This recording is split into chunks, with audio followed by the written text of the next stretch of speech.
नमस्कार।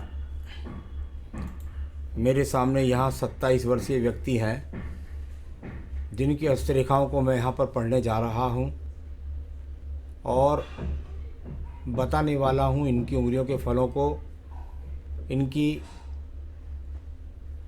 पर्वतों पर क्या गतिविधि चल रही है और रेखा इनकी क्या बोलती हैं और अंत में इनके सवालों के जवाब। सबसे पहले बात कर लेते हैं हम यहाँ पर आपकी सबसे छोटी उंगली कनिष्ठा उंगली के बारे में।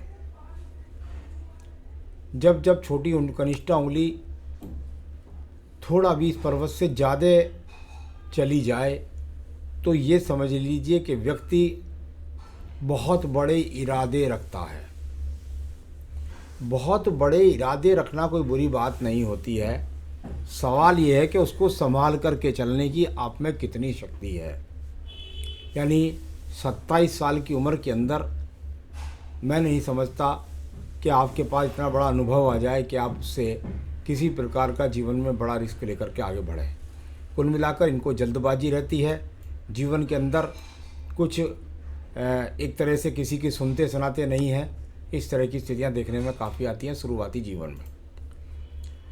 यहाँ लगभग 35 वर्ष बाद ये स्थितियाँ ख़त्म हो जाती हैं। और यदि मैं बात करता हूँ, अगर ये बिल्कुल सूर्य की उंगली के प्रथम पर्व तक रहते हैं तो इसका मतलब है व्यक्ति में बुद्धि है और वो काम करना नहीं चाहता, यानी इसमें ज्ञान पूरा है और वो काम करने की नीयत नहीं रखता, वरना उसमें ज्ञान की कोई कमी नहीं है। प्रथम पर्व मानसिक पर्व, और मानसिक पर्व पर कुछ राहु रेखाओं का प्रभाव है। जब मैं यहाँ पर देखता हूँ तो इनकी इस चिन्ह पर कोई मुझे ऐसे नहीं नज़र आए कि वह थोड़ी थोड़ी राहु रेखाएँ ज़रूर नज़र आ रही हैं, बस ऐसा समझ लीजिए कुछ व्यक्ति को जिद्दी बनाती है, बस इनका ये प्रभाव होता है इस रेखाओं का। यहाँ बात करता हूँ कि सेकंड पर्व के बारे में। इनके पास में सेकंड पर्व और सेकंड पर्वत पर काफ़ी अच्छी खड़ी रेखाएं हैं और नाड़िका रेखाओं का ज़्यादा प्रभाव नहीं है। कुल मिलाकर इनकी लड़ने झगड़ने की प्रवृत्ति तो नहीं है, पर जिद जैसी प्रवृत्ति ऊपर से मुझे दिखाई दी। तीसरा पर्व इनके पास बहुत सारी खड़ी रेखाएं दिखाई देती हैं। अब जब व्यक्ति काम ना करता हो और इतनी सारी खड़ी रेखाएं हों तो सीधी सीधी बात है कि व्यक्ति के पास में साधन अच्छे हैं। व्यक्ति को परिवार से मकान भी, परिवार से सब चीज़ें, संसाधन व्यक्ति को मिले हुए हैं। यहाँ पर बात करता हूँ मैं आपकी सूर्य की उंगली के प्रथम पर्व के बारे में। सूर्य की उंगली का प्रथम पर्व व्यक्ति के जीवन में बताता है। यहाँ कुछ माइनस रेखाएं हल्की सी मुझे नज़र आती हैं जो क्रोध पर नियंत्रण रखने के लिए कहती है। ज़्यादा दिन ये चलने वाली नहीं है और वर्तमान में किसी भी ऐसा कह सकते हैं कि छोटी मोटी चोट लगने की संभावना किसी वाहन से गिर करके हो सकती है, उससे सावधान रहना है, क्रोध पर नियंत्रण रखना है। सेकंड पर्व, यहाँ पर राज्य सरकार से संबंधित किसी भी सज़ा का उपयोग नहीं, तो राज्य सरकार से संबंधित किसी भी लाभ की यहाँ पर स्थिति भी नहीं है। तीसरे पर्व, जब सूर्य और शनि की उंगली बिल्कुल मिली हुई हो तो व्यक्ति के जीवन के अंदर पिता से बहुत बड़ी व्यक्ति को सपोर्ट होती है। आइए बात करते हैं आपकी शनि की उंगली के बारे में। शनि की उंगली और एकदम टर्न लेकर के सूर्य की उंगली के ऊपर निर्भर हो गई, यानी ये व्यक्ति के लिए अच्छा नहीं माना जाता। शनि की ढैया और शनि की 7.5 यदि व्यक्ति की चल रही हो तो अपनी मनमानी करता है। उस मनमानी के कारण व्यक्ति का स्वास्थ्य भी खराब हो सकता है और व्यक्ति का धन भी बर्बाद होता है। यानी ऐसे समय में उसको संभालना ज़रा थोड़ी सी टेढ़ी खीर हो जाती है, या वो खुद अपने आप में गलत डिसीजंस लेता है। अभी किसी रोग की संभावना नहीं। सेकंड पर्व पर यहाँ पर कोई भी कर्ज की रेखा नज़र नहीं आती, यानी इनके ऊपर किसी प्रकार का कर्ज नहीं। इनके हाथ से किसी प्रकार के पैसा डूबने का योग की अगर बात करता हूँ तो छोटा सा यहाँ दीप हल्का सा बनता है इस चीज़ में, जब इस रेखा में, तो इसको ऐसा बोल सकते हैं कि भाई ज़रा ध्यान रखें, कहीं पैसा गलत जगह इन्वेस्ट करके नुकसान पहुँचा सकते हैं। आइए बात करते हैं इसके बाद में आपके तीसरे पर्व के बारे में, और वह पर्व है आपका यहाँ पर शनि का तीसरा पर्व, यानी कि परिवार को संचालन करने की शक्ति। उसमें तो मुझे कोई दिक्कत नहीं है, ये कहीं ना कहीं कैसे भी कर रहे हैं लेकिन परिवार का संचालन कर पा रहे हैं। जब मैं पत्नी की बात करता हूँ तो उसको संचालन में बोलते हैं। बृहस्पति का प्रथम पर्व, यहाँ से कोलेस्ट्रॉल, शुगर, मोटापा, लीवर के रोग, किडनी के रोग, इस तरह का कोई भी संबंध नहीं है। यहाँ बात करता हूँ सेकंड पर्व की, तो अच्छी बात यह निकलती है कि यहाँ कैसी भी स्थिति है लेकिन इनके अपनी पत्नी से वैचारिक मतभेद नहीं बनेंगे। पत्नी इनका साथ छोड़कर के नहीं जाएगी। तीसरा पर्व संतान सुख सहयोग का है, वह भी इनके पास में अनुकूल स्थिति के साथ में मौजूद है, यानी संतान सुख सहयोग भी मिलेगा। संसाधनों का प्रथम पर्व अंगूठे का है, बिल्कुल स्पष्ट है, कैसी भी स्थिति है इनके पास तो पूर्ण रूप से संसाधन अच्छी प्रकार से यहाँ विराजमान है। सेकंड पर्वत पर तर्क शक्ति के लिए जाना जाता है, व्यक्ति बहस खूब कर लेता है किसी से भी, ऐसी भी यहाँ पर एनर्जी इसके पास मौजूद है। चलिए अब बात करते हैं यहाँ पर बुध पर्व के बारे में। देखिए बुध पर्व, जब हमने कनिष्ठा उंगली का तीसरा पर्व देखा था तो वहाँ से हमें को लगा कि भाई इस व्यक्ति के पास संसाधन बने हुए हैं। सवाल है, ये पर्व है 2-3 चीज़ों के लिए। नंबर 1 संतान सुख के लिए, वो भी दिखाई देता है, यहाँ पर रेखाएं खड़ी होंगी तो संतान सुख भी मिल जाएगा। नंबर 2 भाषा शैली के लिए, आ जाओ बहस खूब कर लेंगे, सुबह शाम तक बात भी खूब बना लेंगे, उसमें भी कोई दिक्कत नहीं है। और तीसरा है धन के आगमन के लिए। भाई धन के आगमन इनके पास तो बने हुए हैं, मैं तो यहाँ पर इस प्रकार से देखता हूँ कि जब यहाँ रेखाएं हों तो व्यक्ति के पास तो धन की, उसकी जेब में कोई भी कमी नहीं होती। तो मेरे हिसाब से चाहे वो कुछ भी करते हैं या नहीं करते हैं, परंतु उनकी जेब खाली नहीं रहती है। आइए बात करते हैं सूर्य के पर्व के बारे में। यश मान सम्मान का पर्व सूर्य का पर्व, और अभी रेखाएं पूरी तरीके से खुल करके नहीं बनी है, यानी मुझे लगता है 34-35 वर्ष तक अच्छी रेखाएं बनेंगी। अभी तो यहाँ पर एक दूसरे को काट करके रेखाएं चलती हैं और भ्रमित करती हैं, यानी सूर्य पर बस गतिमान रेखाएं हैं। गतिमान रेखाओं का मतलब होता है बस चहलकदम करना, सैर सपाटे करना, इस तरह के सहयोग यहाँ पर जो रेखाओं का प्रभाव दिखाई देता है। आइए बात करते हैं इसके बाद आपके पर्व की, और वह है भाग्य का पर्व, शनि का पर्व। सवाल ये नहीं है कि आपके पास धन के आगमन कहाँ से आ रहे हैं, कैसे जा रहे हैं, सवाल ये है कि आपका भाग्य पर्व क्या कहता है। आपके भाग्य पर्व पर यदि मैं देखता हूँ तो एक तरीके से रेखाएं काटकर एक्स का चिन्ह बनाने का प्रयास करती हैं, और टूट कर चलने भाग्य रेखाएं एक दूसरे को रगड़ करके चलती हैं, स्पष्ट नहीं होती, तो व्यक्ति का भाग्य वर्तमान में साथ नहीं दे रहा। आइए बात करते हैं आपके बृहस्पति पर्व के बारे में। बृहस्पति का पर्व यहाँ कुल मिलाकर यहाँ अच्छा पर्व है, कुछ उठा हुआ है, सिंपल हाथ में भी देख लेते हैं, यहाँ भी दिखता है, यहाँ भी जा कर के 2 राहु रेखाओं से चतुर्भुज बनने का प्रयास करता है। कुल मिलाकर जब खड़ी रेखा मिले तो व्यक्ति के जीवन के अंदर भाग्य उसका साथ दे रहा है। पितृ यानी पितृपक्ष, यानी कि ये बृहस्पति पितृपक्ष भी होता है, वहाँ से संपूर्ण सहयोग, पत्नी से सहयोग, संतान से सुख सहयोग, व्यक्ति के पास सारी चीज़ें यहाँ पर मौजूद हैं। अब बात करते हैं आपकी हृदय रेखा के बारे में। ये खराब निकली। अगर हृदय रेखा को मैं देखता हूँ तो घूम करके भाग्य रेखा से स्पर्श करके और शनि पर्व के अंदर प्रवेश करती है। इसके बहुत सारे पहलू माने जाते हैं। सबसे पहली बात है, शुरू से लेकर आखिर तक अगर जब इस तरह से रेखा हो तो व्यक्ति मन से खुद अपने आप भी परेशानी होता है। नंबर 2, अपने स्वास्थ्य के प्रति इसको सावधानी रखनी चाहिए। नंबर 3, इस व्यक्ति के जीवन के अंदर पत्नी के साथ संबंधों में तालमेल रखनी चाहिए। और नंबर 4, व्यक्ति क्योंकि शनि पर्व के अंदर टर्न रेखा करते तो व्यक्ति केवल और केवल सिर्फ और सिर्फ जो है अपने स्वार्थ के लिए ही लोगों से संबंध रखता है। तो यहाँ क्योंकि बृहस्पति की उंगली अच्छी थी इनकी, इसलिए इनको पत्नी सहयोग करेगी। इनके तरफ से यदि मैं देखता हूँ तो ये तो पत्नी को भी सहयोग ना करें। कुल मिलाकर के इनको स्वास्थ्य का भी ध्यान रखना है, मन इनका स्थिर है, और साथ ही साथ पत्नी से संबंध भी इनको सही साध कर चलना चाहिए।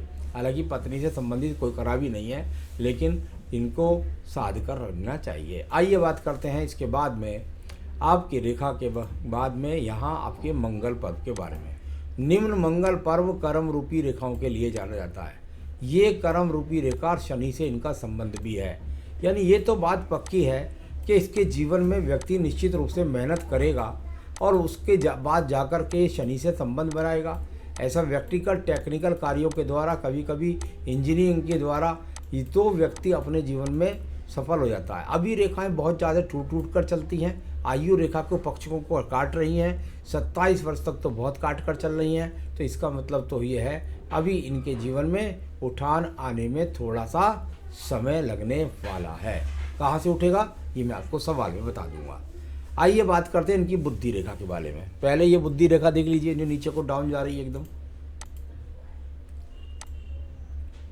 ये एकदम डाउन, पहले ये वाली इस समय पहले इसका उपयोग चल रहा है। यानी ये रेखा जब जब आपके जीवन के अंदर आपको चलाएगी तो निश्चित रूप से आयु के मध्य वर्ग तक कितनी बार लोगों को देखा है मैंने, जब जब ये रेखा इतने ज़्यादा डाउन हो जाए तो व्यक्ति अपनी मनमानी करता है और साथ ही साथ सपनों में खो करके रहता है। कुल मिलाकर इस रेखा में एक अच्छी रेखा ये आ गई कि वो जो दूसरी रेखा इनके जीवन में निकल रही है वो द्वितीय मंगल पर्व से संबंध बना रही है और वो रेखा इनको नौकरी के द्वारा इनके जीवन में इनको उन्नति दिलाएगी। इसी में से शाखा का भाग्य रेखा का उदय भी यहाँ पर हो रहा है। तो यहाँ से ये शाखा का भाग्य उदय हो रहा है। कब से होगा, कब से नौकरी में ज़्यादा ध्यान लगाएंगे, ये मैं अभी आपको यहाँ से बताने वाला हूँ। मैंने गणित यहाँ से कर लिया है। आइए बात करते हैं इसके बाद में आपके द्वितीय मंगल पर्वत के बारे में। कोई झगड़ा झंझट कोर्ट कचहरी मुकदमा इस तरह के योग नहीं है, ये अपने आप में अच्छी बात है। यहाँ बात करते हैं इनके बाद नीचे के चंद्र पर्वत की।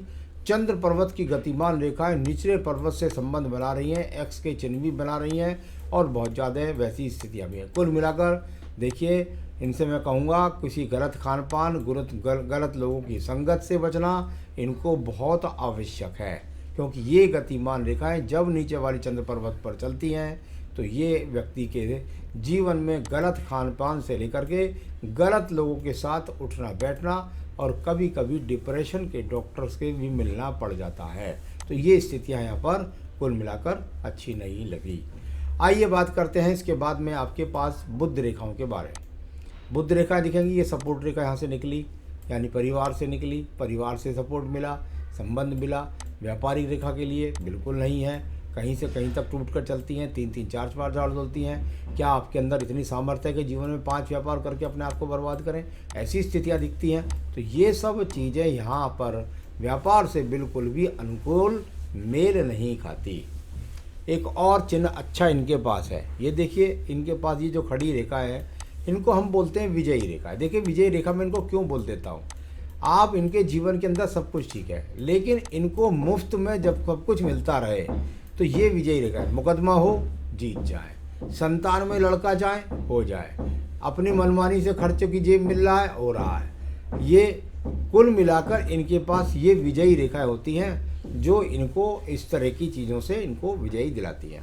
आपकी जो बुद्धि रेखा थी वो भी बहुत लहरदार थी, ये भी व्यक्ति को टिकाऊपन नहीं देती है, तो इसका भी लहरदार होना भी ये अपने आप में भी अच्छा फल यहाँ पर नहीं है। डाउन तो थी ही, इसके बाद लहरदार भी थी। अब बात करते हैं इसके बाद आपकी भाग्य रेखा के बारे में। भाग्य रेखा पितृपक्ष से चलकर मजबूती के साथ रेखा चली। भाई व्यक्ति का भाग्य परिवार से ही मजबूत है। कहाँ से है, आखिर तक चलता है। हाँ बिल्कुल, इतनी संपत्ति उसके पास है कि जीवन में आखिर तक अपने पिता की संपत्ति से व्यक्ति भोग भाग्य को भुगतता रहेगा। तो कुल मिलाकर इसका एक शाखा निकल रही है चंद्र पर्वत से, यानी ऐसा भी संभव है कि आने वाले समय में पैतृक संपत्ति को खर्च करे, यानी जुड़े हुए धन को खर्च करे। मेरा मतलब सिर्फ इतनी ही बात से है। मैं बात करता हूँ इसके बाद में इनकी यहाँ पर बुद्धि और आयु रेखा के बीच में लगने वाले एक्स चिन्हों के बीच में। यहाँ से कोई भी ऐसा स्वतंत्र एक्स नहीं है जो किसी तलाक की स्थिति को दिखलाता हो, तो ऐसा नहीं है। बस मैंने बताया था कि इनको झेलना पड़ेगा पत्नी को, और वो फिर भी इनका साथ देती रहेगी क्योंकि वो अच्छे कुल से हो सकती है। आइए बात करते हैं इसके बाद आपके शुक्र पर संसाधनों के पर्व। संसाधनों के पर्व की यदि बात करता हूँ तो यहाँ संसाधनों का पर्व कुल मिलाकर आयु रेखा को ज़्यादा नहीं काटता है, तो संसाधनों की तो इनको प्रॉब्लम किसी प्रकार से है नहीं। बीच का एक्स का चिन्ह यहाँ आयु रेखा के और इसके बीच में जब एक्स का चिन्ह बन जाता है तो व्यक्ति अपने जीवन में अपने संघर्ष का सामना करता है। तो यहाँ सार्थक रेखाएं, बीचे मजबूत रेखाएं, सपोर्टिंग रेखाएं काफ़ी दिखाई दी हैं। हाथ में कोई परेशानी नहीं है। सबसे ज़्यादा मंगल रेखा भी एक यहाँ पर है जो थोड़ा सा साहस प्रदान करती है। पूरे हाथ में देखने के बाद मुझे जो नज़र आता है वह यह बात नज़र आती है कि व्यक्ति को पैतृक सपोर्ट बहुत अच्छी है। दूसरा मुझको ये बात नज़र आती है कि व्यक्ति अपने आप को बुद्धि से स्थिर नहीं रख सकता, जिद कर सकता है अच्छी बात यह है कि फिर भी पत्नी के साथ में इनके तालमेल में या कोई तलाक की नौबत नहीं आएगी। संतान का सुख सहयोग भी रहेगा। अपने जीवन में ये कब से तरक्की करेंगे, आपके सवालों पर चलते हैं। आपने पूछा इसका भविष्य कैसा होगा। देखिए, मैं समझता हूँ अभी इनको लगभग 4 से 5 साल, या कह सकते हैं कि 32वें वर्ष के बाद इनको सद्बुद्धि आएगी। इनको सही रूप से एक जगह टिकाऊपन से ये अपनी जॉब कर सकेंगे। हाथ जॉब का ही है, व्यापार का बिल्कुल हाथ नहीं है। कृपया करके किसी व्यापार में नहीं जाए, वरना नुकसान हो जाएगा। खास तौर से अभी इन 5 वर्ष में, 5 वर्ष से ज़्यादा की रेखाएं देखना ज़्यादा अच्छा नहीं होता। तो कुल मिलाकर के अभी इनके जीवन में संघर्ष है। जो मैं पूजा पाठ बताऊंगा, यदि ये कर लेंगे तो निश्चित रूप से इनके मानसिक शांति होगी और ये स्वयं से प्रयास करना शुरू कर देंगे और सफलता की तरफ थोड़े बहुत कदम बढ़ा लेंगे। कुल मिलाकर अभी नौकरी करेंगे तो छोड़ेंगे, फिर करेंगे, फिर छोड़ेंगे। ऐसी स्थितियाँ इनके जीवन में कम से कम 4 से 5 साल तो अवश्य चलनी ही है। तो भविष्य अच्छा है आगे, लेकिन अभी ये स्थिति इनकी है। तो भाग्योदय लगभग समझिए कि अभी लगेगा 4-5 साल तो इनको कम से कम। उसके बाद संभावना ज़्यादा है। वो कुछ जॉब करेगा भी कि नहीं, वो जॉब करेगा छोड़ेगा, वो जॉब करेगा वो छोड़ेगा। इस तरह की स्थितियाँ इसके साथ फिलहाल चलती रहेंगी। किसी व्यापार में ना फंसाएं, वरना धन डूबने के योग स्पष्ट साफ दिखाई देते हैं। इनको पूजा में कहिए ओम ब्रह्म बृहस्पति नमः, ओम ब्रह्म बृहस्पति नमः। ये इस माला का जाप नित्य एक करें और साथ ही रुद्र गायत्री की मंत्र की एक माला का जाप अवश्य करें। दोनों करनी पड़ेगी यदि आप चाहते हैं उन बुरी रेखाओं से पीछा छुटाना और बार बार नौकरी में परिवर्तन ना हो, और ध्यान के साथ काम ये करते रहें। साथ में पढ़ें रुद्राष्टकम। तो ओम ब्रह्म बृहस्पति नमः एक माला का जाप, रुद्र गायत्री मंत्र की माला का एक जाप और साथ ही साथ रुद्राष्टकम का पाठ, ये 3 चीज़ करेंगे तब इनके जीवन के अंदर सही रूप से सब कुछ चल पाएगा। नमस्कार।